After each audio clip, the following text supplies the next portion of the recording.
Hello friends, কেমন আছো তোমরা? আশা করি খুব ভালো আছো। সঙ্গীতা লাইফস্টাইলে একটা নতুন রেসিপি দেখার জন্য তোমাদের অনেক অনেক ওয়েলকাম।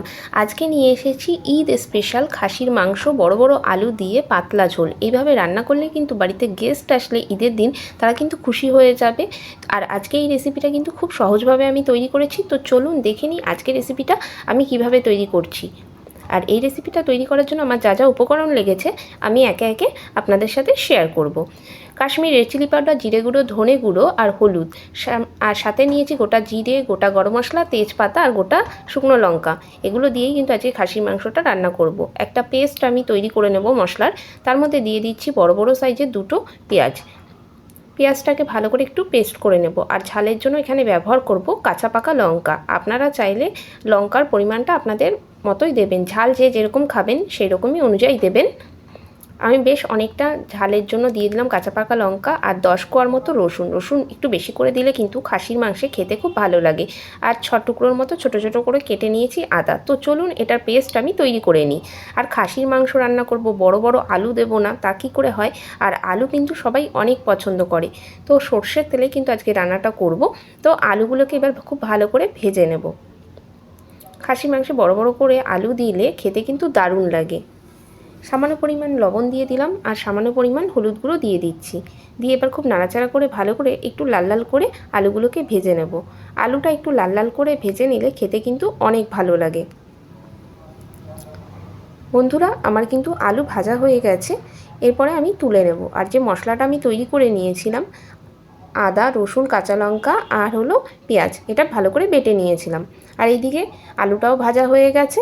এবার আলুটাকেও তুলে নেব আর খাসির মাংসটাকে একটু ম্যারিনেট করে নেব। খাসির মাংসগুলোকে খুব ভালো করে আমি ধুয়ে নিয়েছি। এরপর এর মধ্যে একে একে বাকি মশলাগুলো দেব।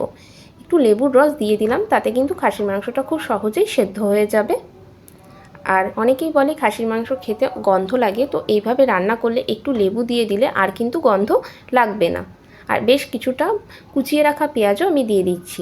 কিছুটা পেঁয়াজ আমি পেস্ট করে দিয়েছি আর কিছুটা কুচিয়ে নিয়েছিলাম সেটা দিয়ে দিচ্ছি। এবার কাঁচা লঙ্কা, আদা, রসুন আর পেঁয়াজ বাটাটাও দিয়ে দিলাম। সাথে জিরে গুঁড়ো, ধনে গুঁড়ো, কাশ্মীরি রেড চিলি পাউডার আর হলুদ গুঁড়ো সেটাও আমি দিয়ে দিলাম।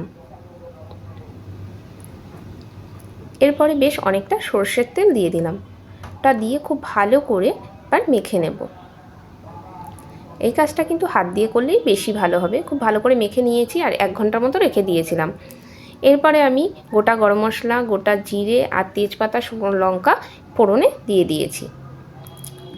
এরপর খাসির মাংসটাকে দিয়ে দিয়েছি, দিয়ে খুব ভালো করে নাড়াচাড়া করে নিচ্ছি। খাসির মাংস খুব ভালো করে কষিয়ে নিতে হবে, তাহলে কিন্তু খেতে খুব ভালো হবে। খাসির মাংস কিন্তু আমার অনেকটা কষানো হয়ে গেছে। আর দেখো বন্ধুরা, কতটা তেল ছেড়ে দিয়েছে আর রঙটাও কিন্তু অনেক সুন্দর হয়েছে। খাসির মাংসটাকে খুব ভালো করে কষিয়ে নিচ্ছি। মাংস যত কষানো হবে আর মাংসের টেস্ট কিন্তু তত বেশি ভালো হবে। আর ঈদ স্পেশাল, ঈদে তো বাড়িতে মুরগির মাংস, খাসির মাংস সাথে অনেক রকমের খাবার হয় আর বাড়িতে প্রচুর গেস্ট আসে। তো দেখুন বন্ধুরা, একদম খাসির মাংস কিন্তু আমার কষানো হয়ে গেছে আর অনেক তেল ছেড়ে দিয়েছে আর রঙটা কিন্তু অসাধারণ হয়েছে। ব্যাস, আমার খাসির মাংস কিন্তু কষানো একদম ডান। খুব ভালো করে একটু নাড়াচাড়া করে নিচ্ছি আর গ্যাসের আগুন কিন্তু এখন লো টু মিডিয়াম করে রেখেছি। মাংস কিন্তু একদম পুরোপুরি কষানো হয়ে গেছে। এরপরে কিন্তু ঢাকনা দিয়ে আমি একটু ঢেকে দেব আর একটু কষিয়ে নেব।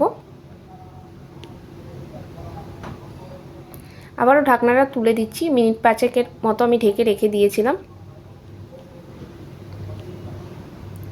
দেখুন বন্ধুরা, খাসির মাংস কিন্তু আমার পুরোপুরি কষানো হয়ে গেছে। আপনারা চাইলে প্রেসার কুকারে দিতেও পারেন, আবার অনেকে কিন্তু এরকম ঢেকে ঢেকেও আপনারা করতে পারেন। দুটো দু রকমের টেস্ট হয়। তো আজকে যেহেতু হাতে সময় নেই, তার জন্য কিন্তু আমি প্রেসার কুকারে তৈরি করে দেখাচ্ছি।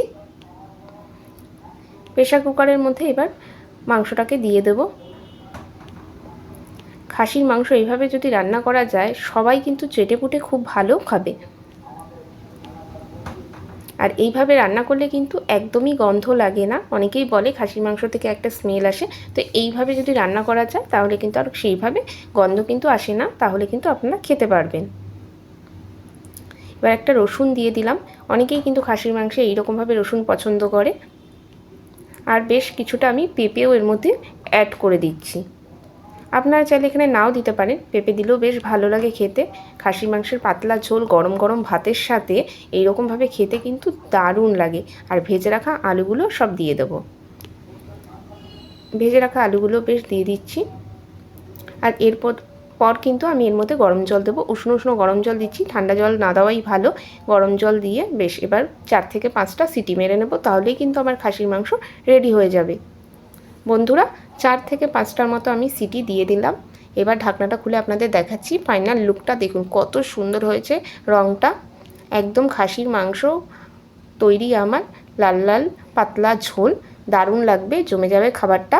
কেমন লাগলো আজকের রেসিপিটা অবশ্যই কমেন্ট করে জানাবেন। যদি ভালো লাগে তাহলে বরাবরের মতো একটা লাইক করে দেবেন, কমেন্ট করবেন। আমার চ্যানেলে নতুন বন্ধু